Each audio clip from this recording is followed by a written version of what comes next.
Ladies and gentlemen, boys and girls, it's time we get back into another recap of Game of Thrones. And we're back at you for episode 4, season 7. And it was a pretty good episode. No big battles, as I thought and predicted last week that each episode would end with a different battle. No, this one ended in a much more stunning, breathtaking way, but we'll get into that towards the end. So this episode, I'm going to recap it as much as I can keep fresh in my mind. May not be in order, but we're going to get it. So we're going to start out with the fact that Bronn and Jaime are still alive. I find it a little odd and maybe a little stupid on Daenerys' part for not having her dragon go in the water after Cersei's brother.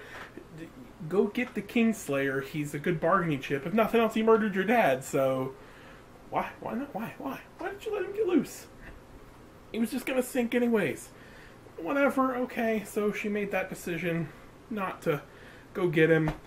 And then we bounce over to her, and she's got those captured men, and basically it's bend the knee or die. Breaker of chains, freer of slaves, bend the knee or die. What? I mean, I get it. If you let them go, there's a good chance they're going to go back and fight for Cersei. But they kind of just watched your dragon, who's the size of a castle, wipe out at least 1,000 men. Plus your Dothraki army. They're probably going to go home to Mama and Daddy and chill out. Or the wifey and the kids and lock the door and never leave. But whatever. So bend the knee or die.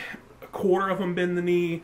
It leaves Sam's dad, Tully, there, and he's all like, I'm not going to bend the knee, you're not my queen, you weren't born here. And so basically she's like, it's time to die.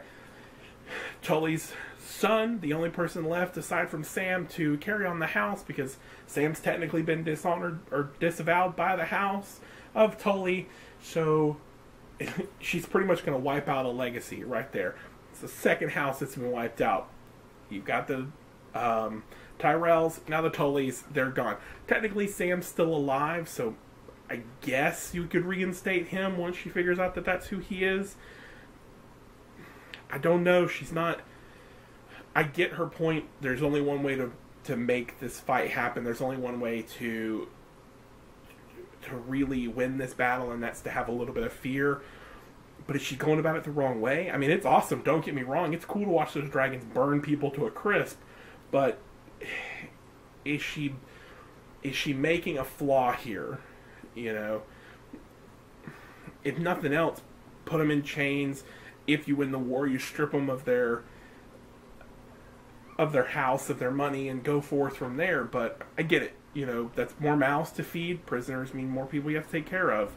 And she's right. A lot of people will, you know, when they realize they're going to lose, they're just like, oh, I give up. Put me in chains. Ooh.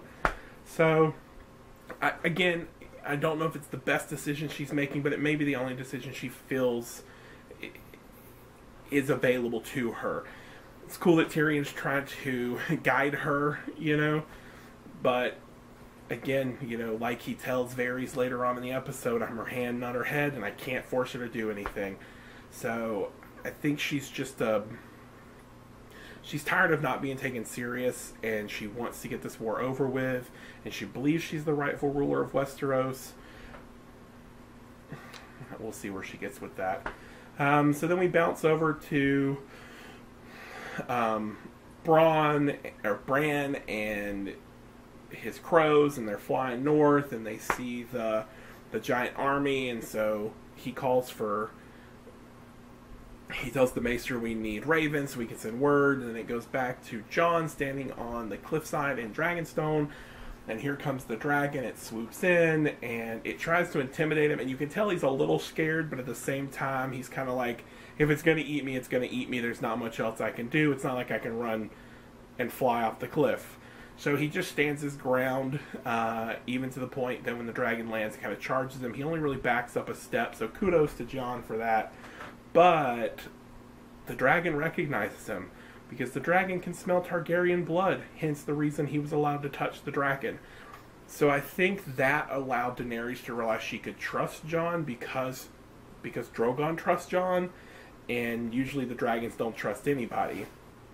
Again, I've only ever seen Tyrion touch them. So, if my theory is correct and they can smell Targaryen blood, Tyrion's the other Targaryen. But his stomach seems to be getting a little weak for the battle here. He wants to win this war just by talking it through, and that's not going to happen. And I think he's starting to realize that people are going to have to die for Daenerys to end up on the throne. But we'll see what happens in future episodes, I suppose. So then we bounce into her conference room where John's like, we've got this word, I've got to go. And she's like, well, I haven't given you leave to go. And he's like, well, to be honest with you, I don't need leave. I'm a king, you're a queen. I came here in faith and put my trust in a stranger. You do the same. Then they concoct this whole plan that basically they're going to try and get one of the undead guys, bring it to Cersei to prove to her that the undead is real. So then in the hopes that they can all band together, go fight the war in the north, kill all the undead, and then come back and bicker over who gets to own what in Westeros. So Tyrion, they advise the plan to sneak Tyrion in to talk to Jaime.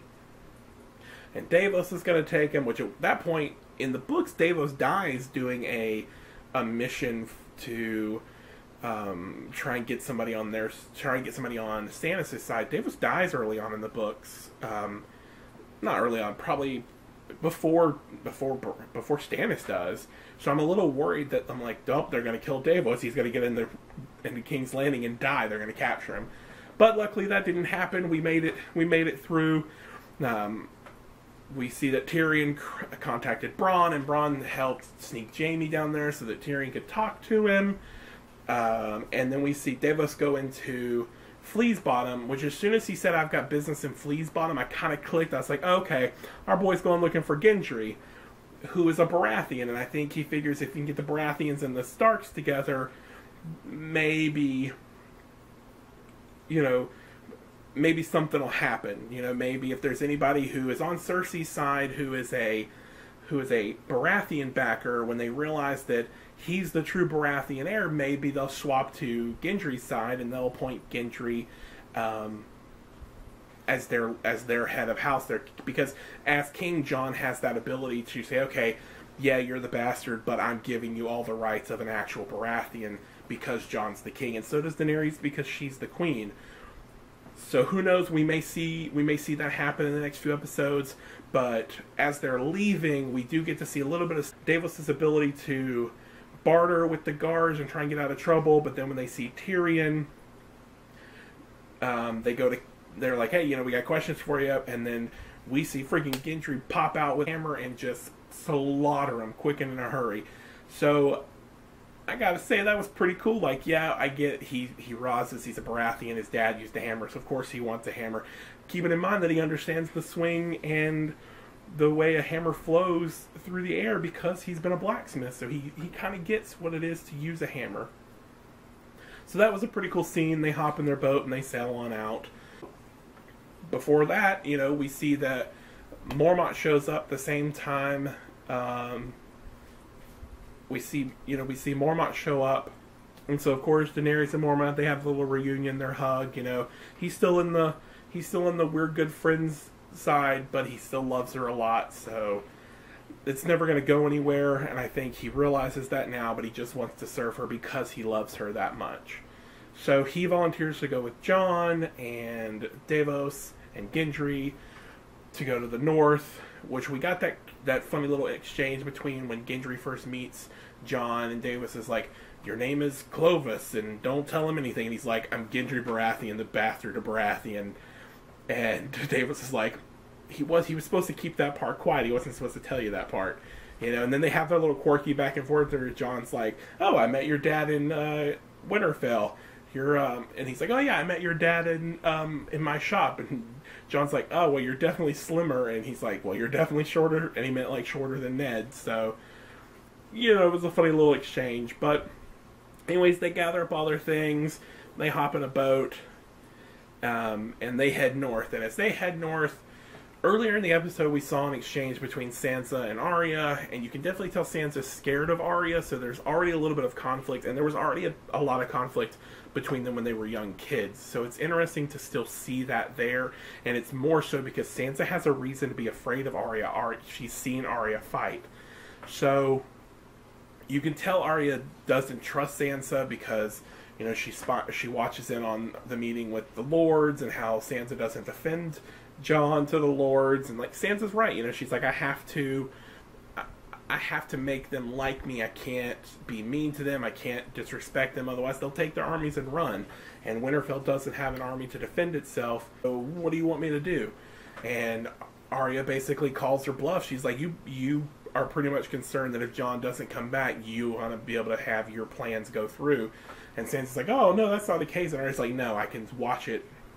And you see her like staring at her eyes. She's pretty much telling, she's like, I can see the thought running through your brain right now as it's happening. You can't get past that thought. So after Jon and them sail north, we swap back over, and Arya's following Littlefinger around the fort and trying to catch snippets of his conversation because she's pretty sure that he's manipulating the situation, which really I wish she would just wait till he's asleep one night, let's slit his throat and be done with it. Who knows? Let a wild animal in his room. Let's kill Littlefinger and get it over with because he's nothing but trouble. So she follows him around. Eventually, she sees him and a maester talking, and the maester's like, oh, this is the only copy in Winterfell. And he's like, well, Lady Stark, we would thank you for your service. And then Littlefinger goes in, and he comes out, and he runs off. Not runs off, he just comes out and leaves, and Arya sneaks into his room, or breaks into his room, and finds the message, which I didn't get a good glimpse at the message. So I'm not sure what it said. And then as she's leaving and locking up, you see Littlefinger down in the dark kind of watching her leave. So he's setting up this ploy, and I have a feeling she's going to take this information and go to Littlefinger. Then when Sansa confronts she's going to take that information and go to Sansa, and when Sansa confronts Littlefinger, he's going to be like, I don't know what you're talking about, and then that message is going to disappear, and he's basically creating a rift between Sansa and Arya because he understands how lethal Arya is watching her fight Brienne. So, I don't know, it's a unique little situation with Arya and Sansa. Hopefully family will be able to stick together more than Littlefinger's devious ways. So we leave there and we head north where Jon gets to Eastwatch, which the way Eastwatch is Eastwatch is a castle here, the wall's here, the wall ends here, and then it's basically this giant, it bumps into the ocean there. So, So Jon gets in there and he's talking to Tormund and explaining to him what he's wanting to do. And Tormund's like, he looks at Davos and he's like, I thought you were supposed to talk about his stupid ideas. And of course Davos is like, I do what I can. And he's not listening. And then that's when Tormund's like, well, who did you bring with you? And like, he kind of looks around the room, or Davos kind of looks around the room at like the 5 guys sitting there. And Tormund's like, you didn't bring the big girl? And, you know, that's his nod back to Brienne of Tarth, because he's definitely in love with her. So he's like, well, it's odd that you guys have come because we just caught some other intruders who were trying to get past the wall too. And so he brings Jon and Gendry and Davos, and you end up seeing that the Hound and Beric, I think his name's Lord Beric, the Lightning King, whatever, the Lightning Lord, and the Priest of Fire are there in a prison cell. And you know, there's a little bit of tension there because Gendry doesn't trust him because they sold him to Melisandre. And on top of that,